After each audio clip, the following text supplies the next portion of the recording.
این جنایت کارگرای شهرداریه، این جنایت آقای شهرداره. نگاه کنید ببینید سگو چجوری کشته آورده اینجا، بگید چجوری دست پا میزنه. این سگ ببینید چی گناهی کرده که تو بیاری اینجوری بکشی. با این داوا آلوده کرد، با این سگ اشاره میکنم بگوزه. این سگ اینجوری بیهوش کردی، به هوش نمیتونه بیاد، آوردی تو زباله. آیا این فرهنگه؟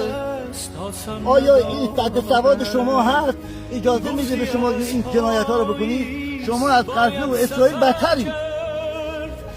الان سگ بیهوش شده، سگ به خاطر هوای سردی که در این محیط هست نمیتونه به هوش بیاد. عملا فقط سگا رو دارن تو این معدن زباله میانن که سگا رو بکشن. جناب آقای قفاری، جناب آقای بینشهر، من که با شما صحبت کردم، شما گفتی همچین چیزی نیست.